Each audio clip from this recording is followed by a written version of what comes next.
Pemirsa, elektabilitas Ketua Umum Partai Gerindra Prabowo Subianto dalam pemilu 2024 kian terdongkrak dalam beberapa survei belakangan, bahkan bersaing ketat dengan jagonya PDIP Ganjar Pranowo.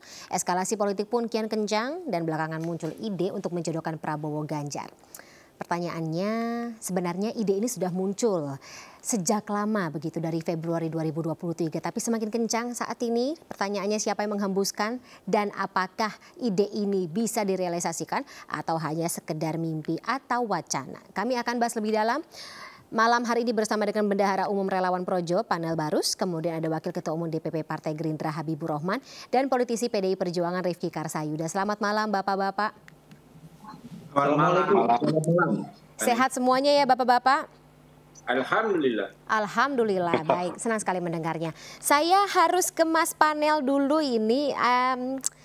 Soalnya wacananya muncul dari Relawan Projo begitu. Kabarnya Pak Jokowi masih berniat, masih mempertimbangkan, masih berusaha menduetkan Pak Prabowo dengan Pak Ganjar. Atau kebalik, Pak Ganjar sebagai capres dan Pak Prabowo sebagai cawapres. Gimana Mas Panel? Ya, saya pikir upaya itu enggak ada salahnya. Ya, apabila ada keinginan-keinginan seperti itu. Tapi tadi juga kan sudah disampaikan bahwa upaya menyatukan Pak Ganjar dan Pak Prabowo ini kan bukan perkara yang sederhana, tapi banyak dinamika yang terjadi. Satu sisi pengen jadi capres, di sisi yang satu lagi juga pengen jadi capres. Ini tentu juga bukan perkara mudah. Gitu. Lalu yang kedua, kalau diilustrasikan satu air satu minyak ini, kalau kita terus berupaya untuk menyatukan, apalagi di atas kompor yang panas bisa meletup-meletup ini. Jadi agak berat memang, kelihatannya ya agak berat. Kalau nggak di kompor berarti bisa dong. Kalau gitu. di kaum kami perempuan sih Bang, itu ada minyak sama air bisa ketemu, jadinya alat pembersih muka, bisa berguna. Sebenarnya jadi nggak bisa, analoginya nggak bisa dipatahkan. Gimana Bang? Nah, sebenarnya kan dua nama ini kan yang terekam dari proses musrah kemarin yang kami jalankan. Ada Pak Ganjar, ada Pak Prabowo, ada Pak Erlangga, gitu ya. Jadi kalau kami sih setelah musrah ini selesai, kita sudah punya rute apa yang harus kita laksanakan untuk lebih mengkonkretkan ini semua. Kalau kemarin kan sekedar kita sampaikan ini hasil potretnya, hasil rekamannya. Nah, ke depan kalau Projo ya sebagai ormas politik yang menjadi bagian dari masyarakat di Indonesia yang punya hak juga untuk terlibat berpartisipasi dalam proses politik ke depan, kita akan menjalankan yang namanya konperda. Nah, dalam konperda itu kita akan mencoba mensimulasi nama-nama yang keluar dalam musrah. Gitu. Tadi kita sudah sampaikan ada 10 simulasi. Ada juga nama Pak Prabowo dipasangkan dengan Pak Ganjar. Tapi Pak Prabowo di posisi apa, Bang Panel? Mas Panel? Ya, kita bolak-balik aja biar adil. Gitu. Tapi dua-duanya sama kuat? Enggak, ini kan belum. Ini baru simulasi yang nanti akan dibicarakan di konperda. Di konperda tingkat provinsi DPD Projo. Nanti dibahas. Dalam konperda itu ada 3 hal yang akan dibahas. Yang pertama adalah tantangan zaman yang kita hadapi.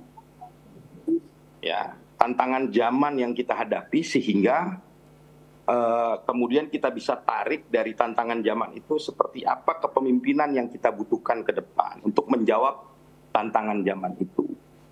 Itu yang akan dibicarakan dalam konverda. Lalu yang kedua, untuk menjawab tantangan zaman itu, kira-kira kalau disimulasikan pasangan mana yang cocok. Itu teman-teman Projo di provinsi nanti yang akan membahas itu. Gitu. Tapi baru yang ketiga nanti ada semacam aspirasi ya, aspek agenda perjuangan rakyatnya yang kemudian akan kita serahkan ke calon yang akan kita dukung. Bahwa rakyat menginginkan kepemimpinan ke depan menjalankan 7 agenda kebangsaan dan 11 program prioritas nasional harapan rakyat. Itu Mbak. Jadi setelah konperda di tiap provinsi nanti akan diumumkan itu yang menjadi hasil konverda langsung di lokasi konverda, bahwa konverda misalnya konverda Sumatera Utara setelah selesai akan langsung diumumkan konverda Sumatera Utara menghasilkan simulasi satu nama pasangan. Oke. Siapa yang paling pas menurut konverda Sumatera Utara? Nanti kira-kira hasil begitu. konverda itu hasil konverda akan dibawa kemana?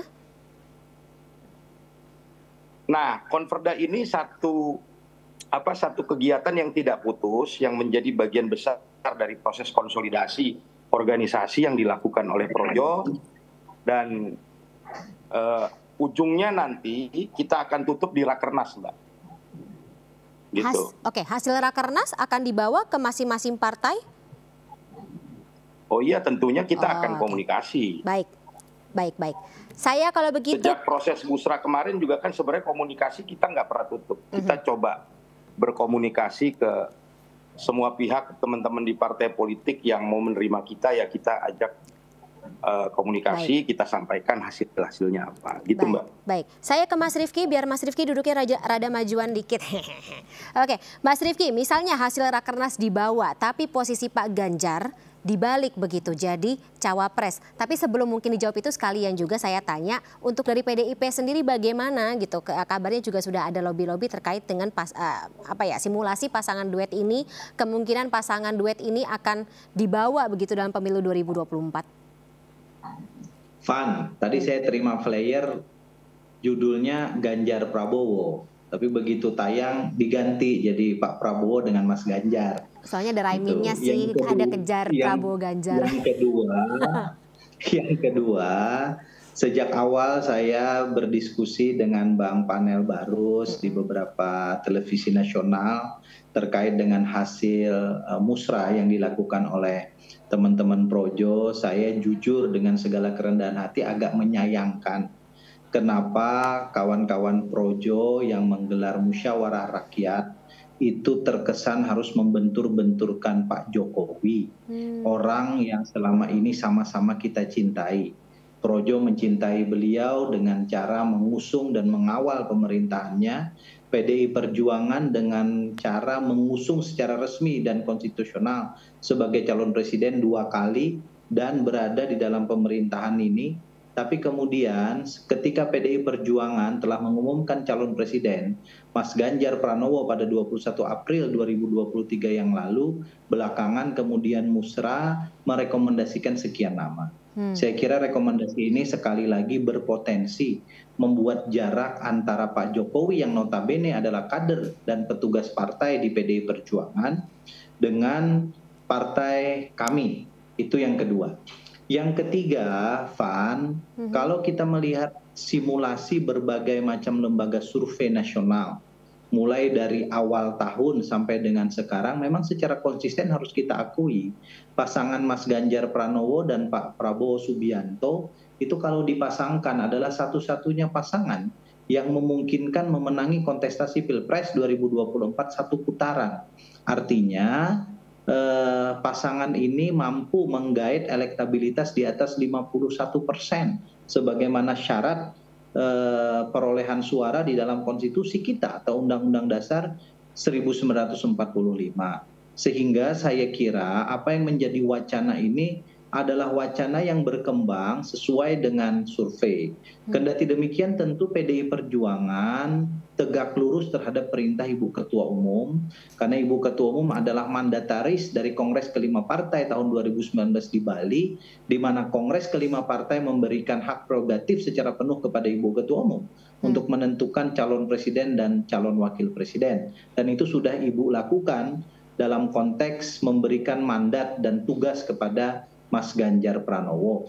Karena itu saya kira kita berharap ke depan silaturahmi antara PDI Perjuangan dengan Partai Gerindra, dengan Bang Habib dan kawan-kawan itu bisa semakin intens dilakukan. Saya tahu hari-hari ke depan ini akan ada agenda antara Ibu Ketua Umum dengan Pak Prabowo yang saya kira mudah-mudahan itu akan membuahkan hasil yang baik. Ini bukan soal menang-menangan dan kalah-kalahan.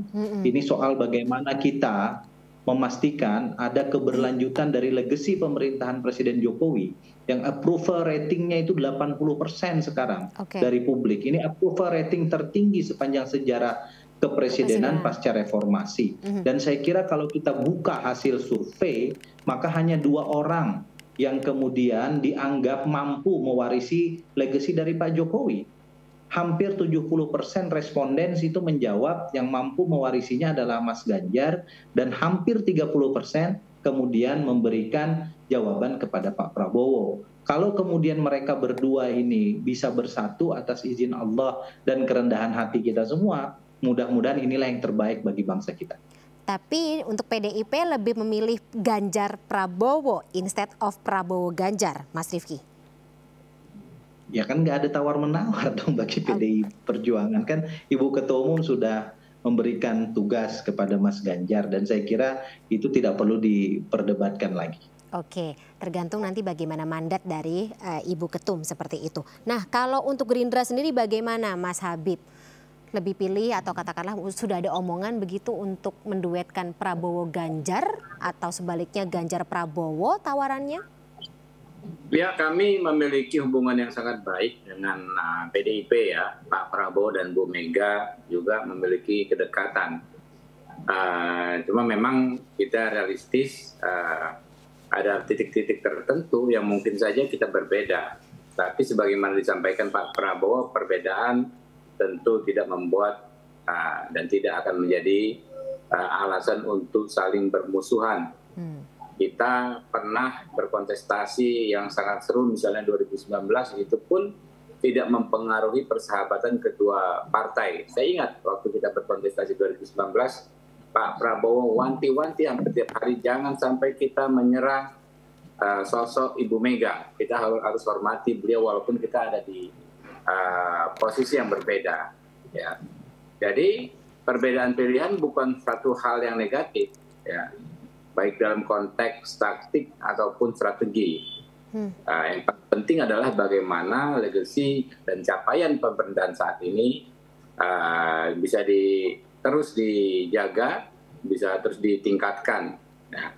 Tentu kita sangat menghormati ya, Partai Gerindra punya hasil Rapimnas 2022 mengamanatkan Pak Prabowo sebagai capres, bukan cawapres, dan Partai PDI Perjuangan juga punya keputusan internal yang sama.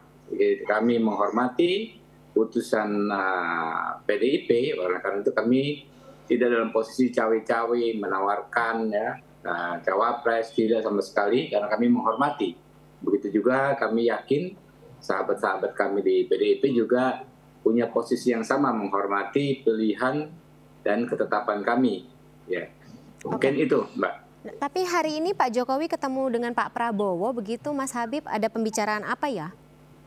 Ya, hari ini dalam konteks Pak Presiden memanggil Pak Menhan, jadi lebih ke soal tugas-tugas di kabinet. Gak ada yang ngomongin soal pemilu 2024, omongan tersebut ya? Ya, saya nggak tahu, tapi agenda yang disampaikan kepada kami itu, ya mungkin saja ada, tapi yang jelas kalau putusan Pak Prabowo kan tentu akan, beliau kan patuh pada putusan partai ya. Jadi nggak akan keluar dari ketetapan Rapimnas Partai Gerindra 2022. Oke, tapi so far Mas Habib, sampai dengan saat ini apakah ada begitu tawaran atau lobby-lobby ke Partai Gerindra gitu supaya Pak Prabowo ini berduet dengan Pak Ganjar, terlepas apapun posisinya?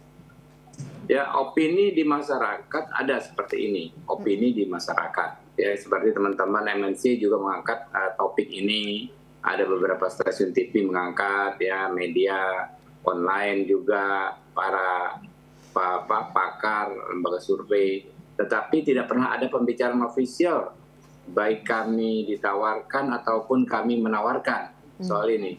Karena pasti sih kalau pengambil kebijakan di partai, ya, pengurus-pengurus partai sudah paham masing-masing posisi lah, gitu kan. Oke, soalnya kan biasanya sesuai dengan kata pepatah Mas Habib, tidak bakal ada asap kalau nggak ada api gitu. Rumor-rumor yang berkembang ini kan biasanya kita kan tahu asapnya dari mana misalnya kan. Nah, itu asapnya kan bisa dari mana saja, gitu kan. Tapi yang jelas kami yakin ya Partai PDI rekan-rekan adalah partai besar, partai yang punya komitmen menjaga keputusan masing-masing. Demikian juga Partai Gerindra, ya, kita punya mekanisme pengambilan keputusan di mana mekanisme tersebut tetap kita pegang terus sampai saat. Jadi pada intinya adalah bagaimana nanti keputusan atau instruksi dari Pak Ketum baik Bu Megawati Soekarno Putri dan juga Pak Prabowo Subianto. Bukan nanti. Sekarang? Keputusannya sudah ada Pak Prabowo sebagai capres. Ya soalnya lagi-lagi yang suka dipegang atau suka dikatakan kan biasanya ini waktunya masih panjang. Apapun bisa terjadi jelang pemilu 2024. Dalam konteks pencapresan kan final. Ya, Pak Ganjar itu final capres dari PDI Perjuangan. Pak Prabowo final capres dari Partai Gerindra. Saya pikir semua sudah tahu lah itu. Oke. Nah, Mas Panel, gimana itu kalau misalnya sudah final masing-masing seperti itu, langkah seperti apa yang mungkin Pak Jokowi yang katanya kabarnya masih mengusahakan, masih mempertimbangkan, masih mengejar sesuai dengan dialog kita malam hari ini, terus kemudian melakukan komunikasi baik kepada Pak Prabowo maupun juga kepada Bu Megawati? Ya saya pikir upaya kan tadi di awal saya bilang upaya boleh-boleh aja. Tapi tadi udah saya ilustrasikan juga. Satu air, satu minyak. Dua-duanya penting nih air sama minyak. Kalau air bisa melepas dahaga, minyak bisa buat goreng perut kenyang. Tapi kalau disatuin di atas kompor, meletup-letup ini barang. Tapi jadi sih jadi makanan. Loh, mogo. Nah yang kedua, yang ingin saya sampaikan dan perlu saya sampaikan terutama ke Mas Rifki, bahwa musrah ini kami laksanakan dengan tujuan sekali lagi untuk merekam aspirasi masyarakat. Bahwa musrah ini kita adakan untuk memberikan ruang kepada rakyat untuk terlibat. Tidak ada setitik pun di pikiran dan di hati kami dalam menjalankan musrah ini untuk membentur-benturkan Pak Jokowi dengan Ibu Megawati. Nggak ada itu. Ya. Lalu yang kedua, perlu saya klarifikasi bahwa musrah ini yang roadshow dari daerah ke daerah, dari provinsi ke provinsi ini sebenarnya sudah selesai tanggal 18 Maret sebelum bulan puasa. Ya, bulan puasa kalau nggak salah waktu itu 24 Maret hari Kamis. Jadi tanggal 18 itu sudah beres. Sudah ada itu.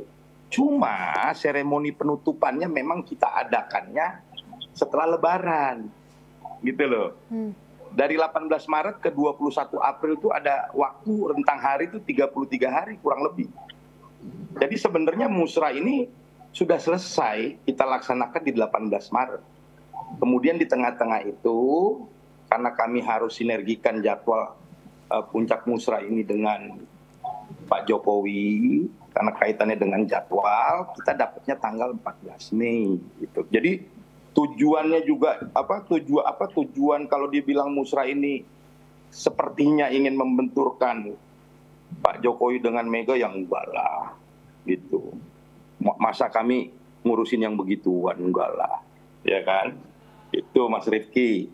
Jadi gimana, 18 Mas Maret Rifki? udah beres Mas Rifki, sudah ada 3 nama, sekian nama itu udah beres di 18 Maret. Tiba-tiba PDI deklarasi di 21 April gitu loh. Oke, gimana jadi bukan Mas kami yang salah sebenarnya, gitu. Itu Mas, mohon pengertian itu, saya klarifikasi itu. Gimana Mas gitu. Rifki dengan pengertiannya? Nah kalau kita memahami, cuman kan persoalannya politik itu bukan cuma bicara prosedur. Momentum yang dipilih di dalam politik itu kan bukan sesuatu yang tiba-tiba. Ada sesuatu yang tentu penuh dengan pertimbangan-pertimbangan. Kalau memang secara prosedur dan seremonial, misalnya hasilnya sudah ditentukan, tapi kemudian belum diumumkan, dengan segala kerendahan hati mestinya terkait dengan calon presiden nggak usahlah disampaikan secara terbuka seperti itu. Saya tuh membaca seluruhnya Bang Panel Barus terkait dengan hasil musrah dan saya mengagumi hasil musrah itu sebagai sebuah gerakan yang dilakukan secara voluntary. Misalnya bagaimana kita menggali kehendak kawan-kawan di daerah terkait dengan kebutuhan bangsa ini dalam jangka menengah dan panjang ke depan. Bagi saya itu sangat baik. Tapi sekali lagi, ketika setelah 21 April 2023, publik termasuk elit politik kan nggak tahu tuh kalau sebelumnya sudah ada, tapi kemudian itu diumumkan, dan ini tentu membuat dinamika yang menurut pandangan PDI Perjuangan itu bukan kurang positif antara Projo dengan PDI Perjuangan, bukan, antara pribadi Pak Jokowi sebagai kader dari PDI Perjuangan dengan partai kami. Karena kami sendiri tentu kan menghormati dan menjaga betul satu rampak barisan di partai. Itu yang pertama. Yang kedua, yang ingin juga saya sampaikan kepada kita semua dalam konteks ini adalah bagaimana kita juga bisa memposisikan Pak Jokowi itu pada posisi yang tidak perlu terlalu jauh terlibat dalam kontestasi ini, apalagi terlihat oleh publik itu terbacanya cawe-cawe. Ambil contoh misalnya, ada informasi terkait bahwa Pak Jokowi sedang mengurusi duet antara Mas Ganjar dengan Pak Prabowo. Dan itu informasi itu bisa disampaikan oleh kami dari partai politik. Ambil contoh kami dari PDI Perjuangan atau Bang Habibur Rahman dari DPP Partai Gerindra, tapi justru muncul dari kawan-kawan relawan.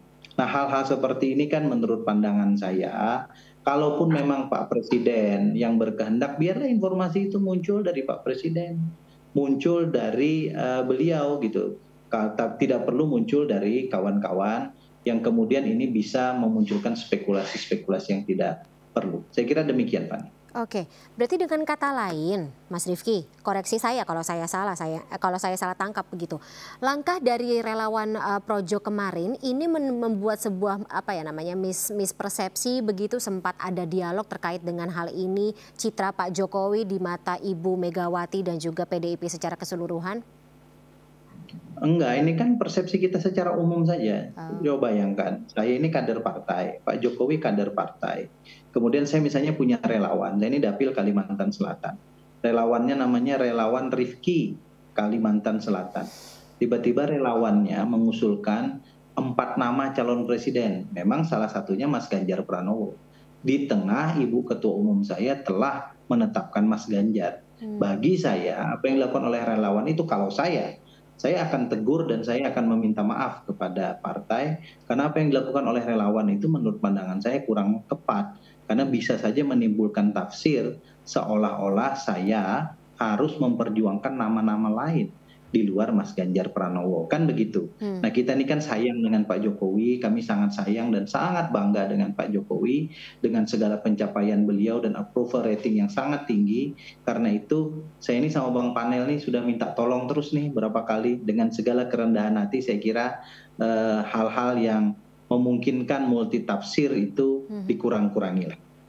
Oke, susah ya jelang pemilu 2024, jelang setiap pesta demokrasi biasanya hal-hal yang berbau multitafsir itu rentan terjadi, Mas Rifki. Tinggal tapi dikit, Mbak. Gimana, Mas Panel? Yang saya ingin respon sedikit aja. Boleh, kami nggak punya kemewahan mengatur waktu itu. Jadi kami hanya ikut aja kok mengenai jadwal kemarin. Gimana, kami tidak punya kemewahan mengatur waktu. Presiden harus datang di acara kami tanggal sekian. Kami nggak punya kekuasaan dan kemewahan atas itu. Gitu. Itu aja sih. Oke, baik.